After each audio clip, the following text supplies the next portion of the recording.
Welcome back, kiddies, to another fiendish installment of Creepshow. It doesn't really say anything in here. I'm just making shit up. I couldn't think of nothing to do. Hopefully that's good enough for you, kiddies. Stay tuned for a review of fucking just cut to the goddamn title card. It's Drewski McGillicuddy's Creepshow 2 movie review. Hey everybody, hey everybody, it's Drewski McGillicuddy, and I just watched one of my favorite horror movies of all time, Creepshow 2 from 1987.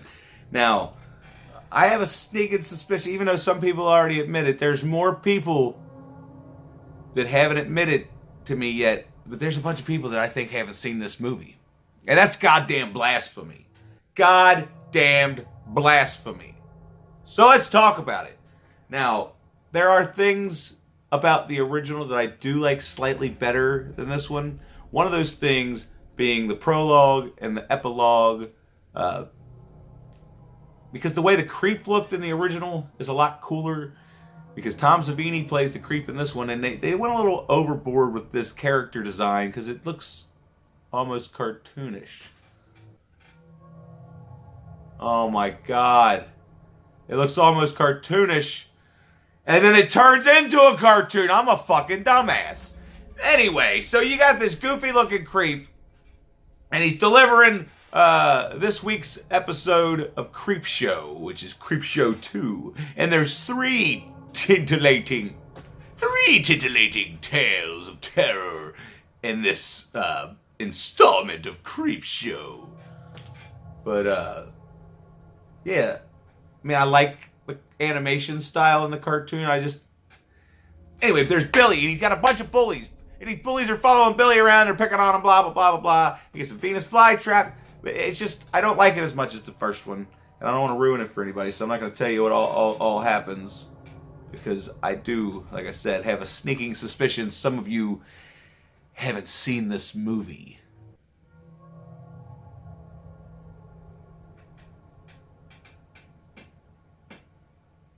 Anyway, we're going to start off with old Chief Woodenhead, all right? And there's this old guy, and he lives in this town, and the town's run down. There's no jobs. All the stores are going out of business. He's the last store in business. You know, and he's helping out, you know, people here and there when he can, but they ain't got two pennies to rub together. And he's out there painting old Chief Woodenhead, and he's talking to him, and he has conversations with him. Now, I'll be honest, when I was a little kid, I didn't necessarily care for this installment. See, I'm going to say installment, or is it a segment? See, I said segment way too much in my last review. Plus, if you noticed, the music was too loud in the background. I'm going to try not to fuck this one up. But anyway, old Chief Woodenhead. So he put a fresh coat of paint on him, and then here comes old Chief Joseph. Is that what his name is? Who knows? Who knows what anybody's name is in any movie ever? Except for Forrest Gump. I can remember his name for some reason. It's because it's the title of the movie. Any goddamn way, old Chief something or other comes because he owes the old shop owner a whole bunch of money, and he gives him these heirlooms from his people. They're like family heirlooms as what do you call it? Collateral. That's the word. Collateral. And first he doesn't want to take it, and he's like, oh, I'll take it. So then, you know, one thing leads to another, and this guy's asshole grandson comes and he wants to take all this shit because he wants to go to Hollywood. Let's talk about this guy, though. He's playing a Native American. And this is kind of blasphemy. Like, this shit would not fly nowadays. I don't know how it flew back then. Because, you know, the old man was a real Native American. But then you got this fucking guy who's, like, white as hell. And they just tanned his skin and gave him, like, the worst wig possible. Man, now maybe that's why I didn't care for this segment when I was a child, but it kind of makes me laugh now. So yeah. And the cool thing about this is that they were kind of restricted because they got an Indian walking around, and how laughable would that be to see this wooden Indian doing the things he's doing? So instead, they get artistic and show like the shadow penetrating, and then the blood squirt on the wall, stuff like that. Implied terror, implied gore, and I really like that about this segment. Now, when I was a kid, I didn't appreciate it as much because I wanted to see all the blood, guts, and fingers and toes. But then the more I watched certain other movies, the more I realized it's all in the imagination. You don't have to show me everything. I'll still somehow see it with my mind's eye. Anyway, so these bastards, this fake-ass Indian dude, his little fat friend, and then this little bitch that's just a tag-along, they do some terrible things. But then some terrible, terrible things happen to them in the best way possible. So, I mean, this is a very unique story. Just all the stories and all the creep shows are very unique. Like, there's nothing quite like it. That's why it's such a shame. But anyway, at least we have Tales from the Dark Side. I don't know if you can hear me. I'm over here talking to myself. But don't worry about that. So yeah, old Chief Woodenhead. It gets better with age, actually. I have to throw that out there. But then, get that out of the way.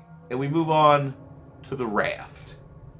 Now, this might be possibly, if this was its own movie, this might be my favorite horror movie of all time. But don't hold me to that because I might say the exact same thing here in about 5-10 minutes. But anyway, The Raft. Holy shit. You got a group of college kids and they're on their way to this lake because they want to go swimming. It's Indian summer and they want to have one last hurrah, I guess, before it's time to hit the books and buckle down and whatever. And I love this fucking car. I think it's a Trans Am or something. It's some kind of Firebird or Camaro, and it's yellow.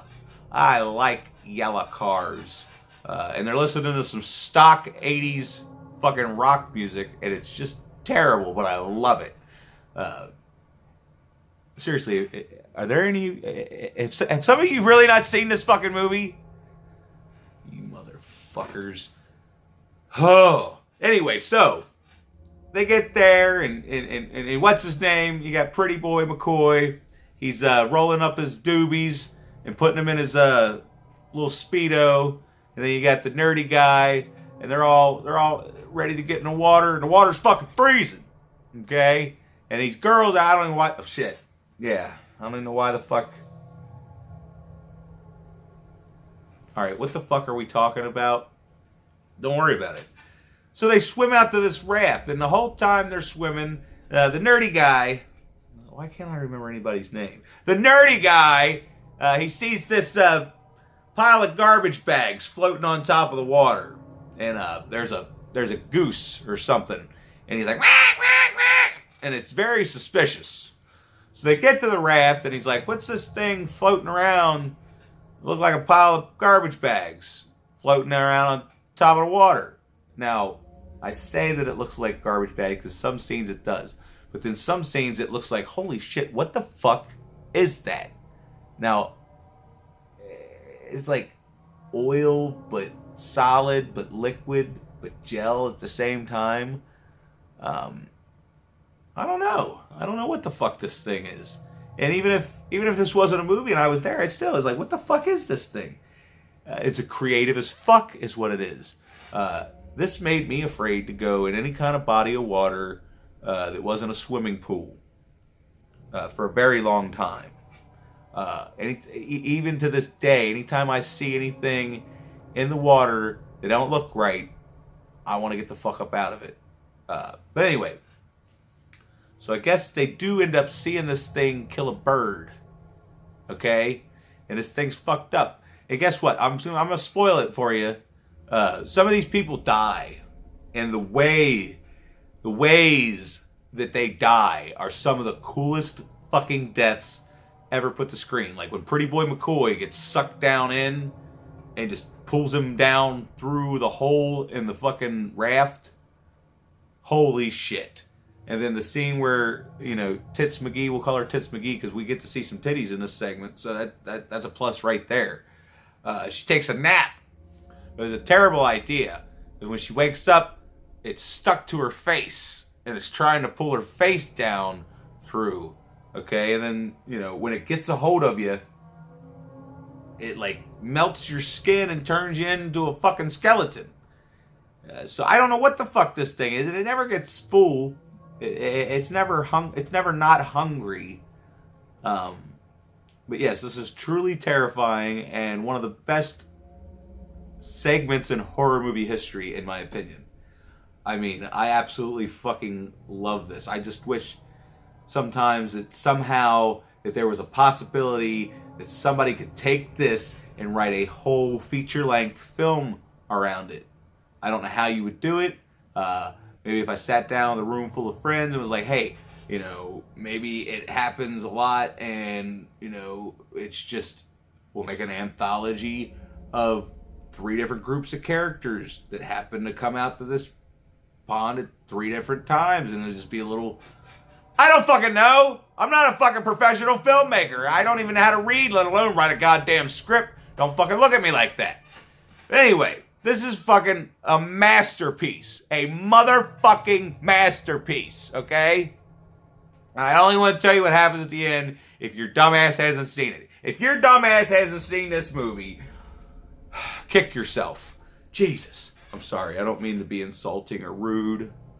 It's all a character I play, probably. But anyway, we're going to move on to The Hitchhiker. All right? Now, I didn't want to talk about this one because it gives me nightmares. Not a lot has scared me throughout my life. I have a top 5 scariest movies that scared me. Like I always talk about, The Gate scared me as a child. Grave Encounters scared me as an adult. This segment in this movie has terrified me my entire fucking life. Okay? So you got this bitch, right? And she's out cheating on her husband, and it's late, and she's got to go. So she's paying her gigolo or whatever the fuck. Whatever. I guess he's a gigolo because she's an ugly bitch, okay? I'll be honest with you. Fucking ugly bitch. Got them, like, weird, fugly looking titties. I mean, I don't remember if they show them, but even with a bra on, you can just tell that there's some fugly looking titties. Okay? And that's beside the point. We're not here for the fugly looking titties. Alright, we're here for the horror. And the horror is, she's driving along, and there's this guy that needs a ride. But she don't see the motherfucker. So she hits him with the car. Well, now he dead. Alright? And now the logical thing to do would have been, since you're a rich bitch, to get your fucking car phone out, even though it's 1987. Bitch had a fucking phone in her car. I'm pretty goddamn sure. Call 911, be like, hey, this black dude was just standing there in the dark, and I ain't see him, even though he was wearing a bright-ass yellow raincoat. I ain't see him. But no, she didn't do that. She just turns her headlights off and drives off. And if you haven't seen this fucking movie, holy shit. I'm so excited for all of you that get to watch this for the first time, even though you should fucking be ashamed of yourselves. Any goddamn way. So, she's driving along, and she notices in the rearview mirror, this dude needs a ride, and he's coming after her car. Well, that ain't right. That's the dude she done killed. Now, how the hell is he fucking running after her car? So she drives off. And then, eventually she runs into him again. So she starts freaking out, and she runs him over again. But that ain't gonna do nothing. That's just gonna make him want to ride more. So he keeps thanking her for the ride. He says, thanks for the ride, lady. And now it's just gonna fucking make me have bad dreams. Just that phrase.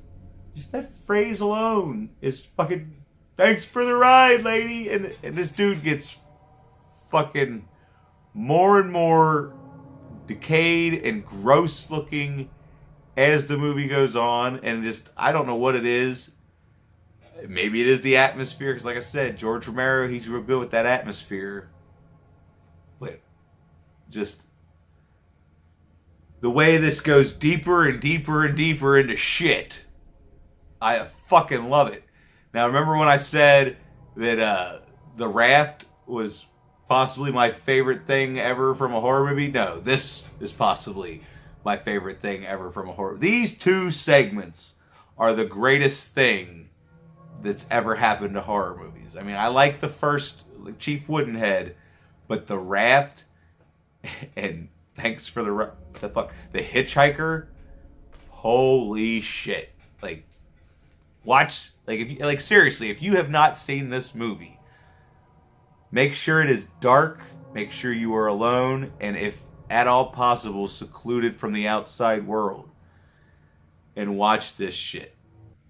It will stay with you. Like, you will keep. When I was little, I kept seeing this motherfucker everywhere. I'd be laying there in bed and just happen to glance over at the window, and he'd be standing in the window, like, motherfucker, I ain't even old enough to drive. I can't give you a ride. Get the fuck away from me. But no, seriously, this is some of the scariest shit I've ever seen in my life, and I love it. This is why Creepshow 2 far surpasses the first one, even though there's only 3 stories in this one. These last 2 stories, I can't say it enough. They're my favorite. They are the best. I mean, if it wasn't for Dawn of the Dead and Monster Squad and possibly The Gate, this would be my favorite horror movie of all time. I mean, and I love anthology movies because it's just so much variety. It's like, why can't there be more anthology movies so I can get some variety and some uniqueness? You know, you got your slashers. They're all the fucking same. You got your fucking haunted house movies. They're all the fucking same. Creepshow the first one has 5 different unique stories that you don't fucking see every day. The second one has 3 unique stories you don't see every day. The third one you probably shouldn't watch because it's fucking garbage. But guess what? I swore I would never do it. But I'm going to do it just for Jason Smith. If I do it for anybody. Even if I got to fucking pay to rent it on Prime. I'm going to show Creepshow 3 to Sarah because she's never seen it. Yeah. But we're not here to fucking talk about that fucking pile of shit. We're going to talk about the epilogue. So, yeah, we go back to Billy, and he's getting chased by the bullies, and he had got these Venus flytraps. Well, guess what happens with the Venus flytraps? You guessed it. Anyway, so yeah. I do like the very end where the creeps just throw in Creepshow books.